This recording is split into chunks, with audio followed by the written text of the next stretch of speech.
নন্দনা যুব সংঘের পুজোর এটা ৫৭তম বছর, আর ৫৭তম বছরে তাদের পুরো মণ্ডপটাই তৈরি হচ্ছে কাগজের কাজ দিয়ে। এবার পুজোয় যেটা মূল উপকরণ আমাদের ফেলে দেওয়া কাগজ, প্লাস হচ্ছে হ্যান্ডমেড পেপার, পুরনো চায়ের কাপ যেগুলো দিয়ে চা খাই কাগজের, এই সমস্ত উপকরণ দিয়ে আমরা সাজাচ্ছি। আমাদের এবছরের থিমের নাম হচ্ছে অন্ধকারে আলোর রেখা, তারই মাঝে মা নিরাজনা। এখানে একটা আলোর এফেক্ট থাকবে এবং কাগজের একটা নতুন ধরনের কাজ, যেটা স্ক্রল আর্ট, কাগজকে পেঁচিয়ে করা। যেহেতু আমরা গত বছর অলরেডি জুরি অ্যাওয়ার্ড পেয়েছি, তো নিশ্চয়ই এই বছর আমরা এর থেকে বেশি ভালো এক্সপেকটেশন করছি।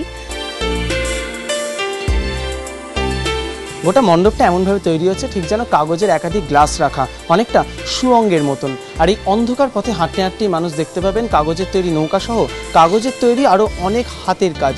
আর সব মিলিয়ে যখন মানুষ এগিয়ে যাবেন, শেষে দেখা যাবে আলোর রেখা, অর্থাৎ দেবী দর্শন। সব মিলিয়ে নন্দনা যুব সংঘ এবার অন্যান্য পুজোকে টেক্কা দিতে তৈরি হচ্ছে।